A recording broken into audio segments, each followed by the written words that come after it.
Today we've got something historic to talk about. Battlefield 6 didn't just launch, it came roaring out of the gates and proved that DICE finally listened. After years of broken releases, missing features, and crushed expectations, the studio somehow pulled off the impossible, and it all started with what looked like a complete disaster. The hype was insane. Thousands of players refreshing preload pages, countdown streams everywhere, Discord servers buzzing. The moment the clock hit zero, Battlefield 6 was live. And instantly, the servers were slammed harder than anything we've seen in years. Queue times everywhere. Steam, EA, didn't matter. People were smashing join game like it owed them money. Within minutes, screenshots started spreading. 500,000 players in queue. Some folks waited, others got kicked, and a lot of people thought, here we go again, another broken Battlefield launch. But here's the twist. Most players who waited actually got in within minutes. The system held. Servers didn't collapse. And when you finally spawned in, the game worked. Smooth frames, crisp textures, audio punching like thunder. It felt different. Still, the EA app had one nasty issue. Anyone who bought through EA's own launcher sometimes got blocked from multiplayer entirely. You'd boot the game, excited, only to be told you didn't own it. Ouch. Reddit exploded, players vented, and everyone expected silence from the publisher, because that's what usually happens. But this time, EA did something no one expected. Because what came next might be one of the most surprising apologies in gaming history. Normally, when a company messes up a launch, you get a half-hearted tweet and maybe a weekend of double XP. Not this time. Within hours, the Battlefield team dropped a statement that basically said, yeah, we messed up, and we're making it right. They didn't just hand out an apology. They gave every affected player 12 hardware boosters, 12 career boosters, and a full seasonal battle pass, completely free. And not some watered-down pass either. If you complete it, you earn enough credits to unlock the next season for free too. If you play, that move stunned people. You could scroll through comment sections full of disbelief. EA actually apologized? They're giving away money? Who are these people, and what have they done with EA? It sounds small, but to gamers, that gesture meant everything. It said, we value your time. It turned frustration into loyalty overnight, and it set a tone that every other studio should be paying attention to. But here's the craziest part. EA's apology wasn't even the headline, because once players finally got into Battlefield 6, something happened that almost never happens on launch day. You know that moment when you load into a brand new game and brace yourself for stutters, rubber banding, maybe a crash or two? Everyone did that. We were ready for chaos. Instead, Battlefield 6 booted up smooth as butter. Frame rates held steady even in 128-player chaos. Bullets connected where you aimed. No invisible walls, no texture bugs the size of tanks. Just pure gameplay. It's wild to even say this, but for the first time in franchise history, a Battlefield launched in a playable, polished state. Fans have joked for years that a good Battlefield only exists 12 months after release. Not this time. Battlefield 6 came out swinging, clean and confident, like DICE finally exorcised the ghosts of 2042 and Battlefield 4. And you could feel that pride. Every explosion, every collapsing skyscraper, every perfectly mixed sound effect. It screamed attention to detail. Even longtime critics were posting clips saying, wait, this actually feels amazing. The difference was night and day. It wasn't luck. It was design, discipline, and probably a few sleepless nights at DICE HQ. So, how did a studio known for messy launches suddenly deliver one of the smoothest debuts in years? The answer goes way deeper than bug fixes. To understand why Battlefield 6 hit so hard, you have to rewind to the disaster that was Battlefield 2042. That launch was rough. Missing features, half-finished maps, weird movement, a scoreboard that didn't exist for weeks. It became a meme overnight. DICE got roasted. The community's trust was shattered. Influencers bailed. And for a while, it looked like the franchise might never recover. But inside DICE, something changed. New leadership stepped in. The team started reevaluating everything. Workflow, testing, how they communicate with players. They stopped chasing trends and started rebuilding the foundation. Battlefield 6 is the result of that rebuilding. You can tell they studied every failure and said, we're not doing that again. The UI feels intuitive. Gunplay has weight and recoil again. Movement finally strikes that balance between realism and fun. Even the small stuff, server browser filters, ping display, squad controls, it all feels intentional. These are things fans begged for, and they actually listened. It's like the devs had a checklist titled, Everything We Screwed Up Before, and went down it line by line until nothing was left unchecked. And that dedication didn't just fix the game, it reignited something people thought was gone forever. When you respect a community, they feel it immediately. The second Battlefield 6 went live and ran smoothly, the vibe across social media shifted. Reddit threads went from cynical to celebratory. Streamers who swore off Battlefield were suddenly back, grinning ear to ear. People were tweeting, "I can't believe I'm saying this, but Battlefield is back." Part of it was nostalgia, seeing tanks roll through collapsing cities again, feeling that classic squad energy. But part of it was emotional relief. For the first time in years, players didn't feel like beta testers. They felt like customers who mattered. That apology package from EA, it sealed the deal. Instead of excuses, players got compensation. Instead of silence, they got communication. It's such a simple concept, but in today's gaming world, it feels revolutionary. Memes started flying around. Screenshots of error-free menus captioned, "This can't be real." People joking about checking if the game was secretly installed on someone else's PCs because it ran too well. It was like the whole community shared a collective exhale. Finally. But if you think that's where the story ends, think again. Because what Battlefield 6 just did might change the entire industry. For years, launch day in gaming meant chaos. Players expected crashes the same way we expect a tutorial screen. It became normal to joke, "We'll see the real game 6 months from now." And the crazy part? Studios got away with it. Cyberpunk, 2042, countless live service titles. We accepted half-finished releases because we stopped believing we'd get anything better. Then Battlefield 6 happened. No miraculous patch months later, no apology tour disguised as Year 2 roadmap. The game worked on day one, and that simple fact hit the industry like a thunderclap. Suddenly, every other dev team felt the pressure. Players everywhere were saying, "If DICE can do it, what's your excuse?" That question stings because DICE used to be the example of how not to launch a game. The student just became the teacher. It's a message the whole industry needed. You can only sell disappointment for so long before the crowd finds another show. Battlefield 6 proved there's still room for quality, and that Polish still sells. But the story doesn't end with clean code, because behind that success was something even rarer: gratitude. And that's where the community comes in, because this time, players didn't just play the game, they celebrated it. The Battlefield fanbase has always been passionate, loyal to a fault. They'll argue over recoil patterns for hours, defend their favorite maps like sports teams. But over the past decade, that fire turned into frustration. 2042 broke hearts. People left. You could feel the bitterness. Battlefield 6 brought them back. The first weekend felt like a reunion. Streamers who hadn't touched the series since Battlefield 1 were laughing again, calling in airstrikes, trading clips. Old friends jumped back into squads like nothing had changed. Social feeds filled with nostalgic comments. "This feels like the old days." Finally, a shooter with soul again.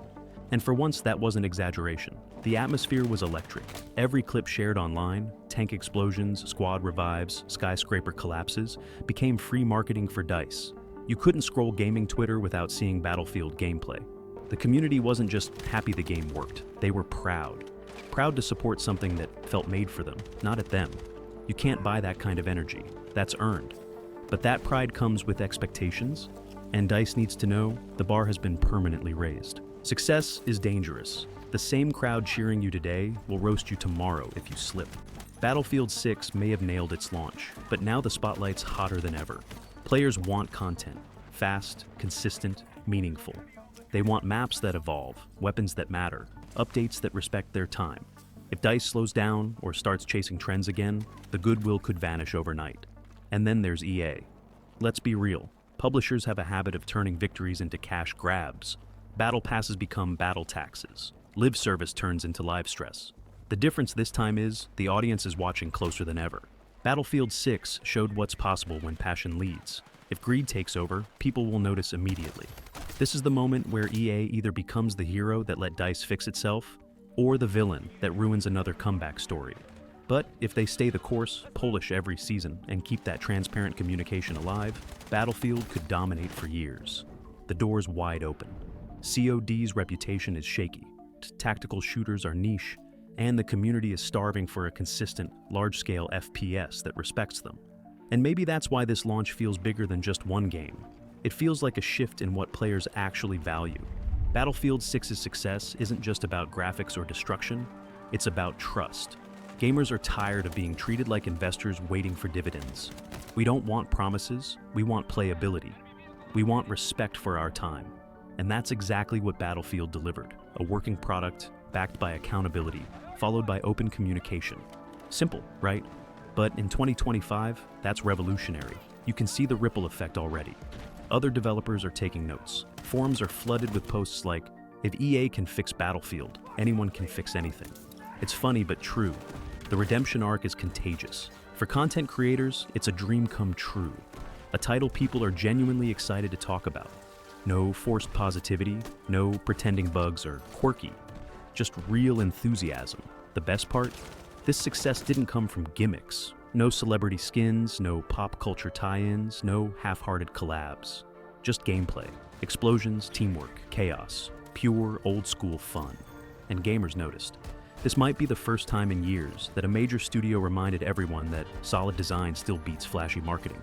When you give people something authentic, they show up. But beyond all the stats and hype, there's a deeper reason Battlefield 6 hit so hard. One that goes straight to the heart of every longtime fan. For veterans of the series, Battlefield has always been more than just a game. It's those late-night matches with friends, the rush of coordinating an attack that actually works, the chaos of helicopters spinning out of control. When the franchise lost its soul, a lot of players felt like they lost a part of their gaming identity. So, when Battlefield 6 launched and worked, it wasn't just relief. It was emotional. It was validation. It was proof that the magic could return.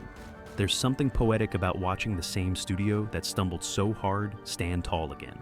You could feel the collective finally across the community. People who grew up on Battlefield 3 or 4 finally had a reason to care again. It's more than nostalgia, it's hope. Because if a series that broken can make a comeback, maybe the rest of gaming can too. Maybe this is the start of studios realizing that respecting players is the best business model, and that's why this moment matters. Battlefield 6 isn't just a fun shooter, it's a symbol of what happens when developers listen instead of lecture, when they test instead of rush, and when they reward instead of exploit. But even symbols fade if they're not protected, and that's the challenge DICE faces next. When Battlefield 2042 dropped, it was supposed to be the future of warfare. Gigantic maps, dynamic weather, freedom everywhere. But within days, the hype melted into anger. Bugs, broken hit reg, empty servers, endless balance problems. Veterans who'd played since Bad Company looked around and didn't recognize their own series. Entire communities turned into vent sessions.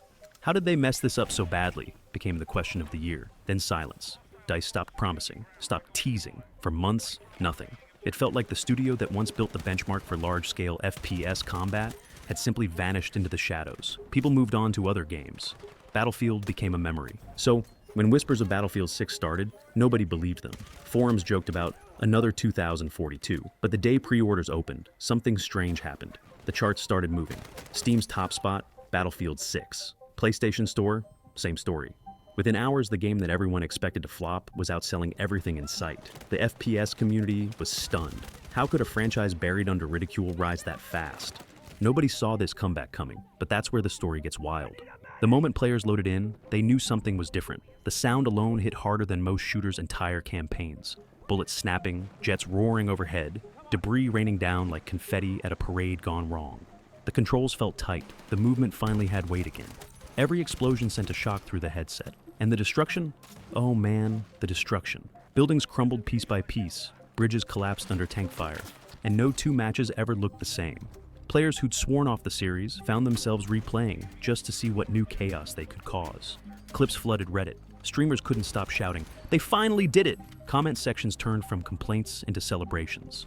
For the first time in years, Battlefield felt alive.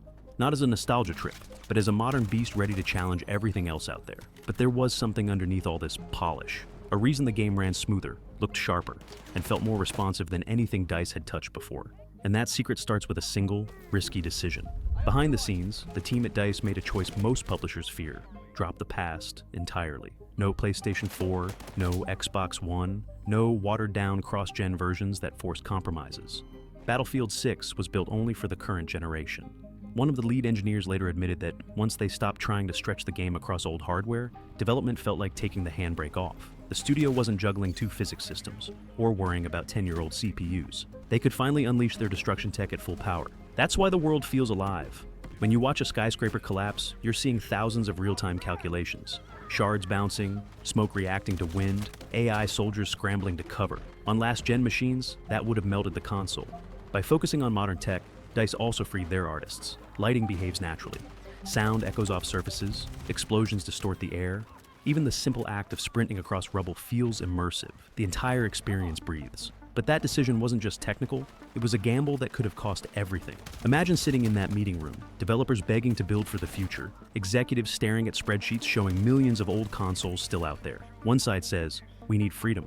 The other says, we need profit. Cutting old-gen support meant leaving money on the table, maybe alienating loyal fans. If Battlefield 6 failed, critics would say DICE killed its own audience.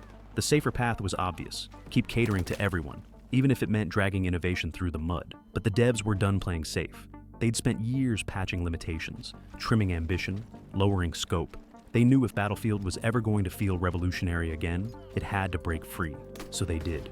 And that single act of rebellion, choosing progress over comfort, sparked everything that followed. Yet there's another layer here, a theory that fans still debate late into the night, because once you look at the timeline, the story starts to sound a little too deliberate. Battlefield 6 didn't just release a good game, it rewrote the rulebook. It showed the entire industry that patience, transparency, and respect still matter. It turned a franchise once mocked for broken launches into a symbol of hope, and it gave players something even rarer than free content: faith. We don't know where it goes from here. Maybe DICE keeps this momentum and dominates the next few years. Maybe they stumble again. But right now, for the first time in a long time, the future feels exciting. Because when a studio that big proves it can listen, adapt, and deliver, it reminds everyone else that we should expect more. So, yeah, history was made this week. Not because of record sales or flashy marketing, but because a game finally did what every game should do. It worked, it respected its players, and it made them proud. And that, my friends, is something worth celebrating. If you've been playing Battlefield 6, let me know how your experience has been. Are you as shocked as I am by how smooth this launch went? Drop your stories in the comments. I'll be reading them all. And if you enjoyed this breakdown, make sure to hit that sub button, ring the bell, and stay tuned. Because if Battlefield 6 keeps this up, we're about to witness one of the greatest comebacks in gaming history. Until next time, take care, keep gaming, and I'll see you on the battlefield. Peace out.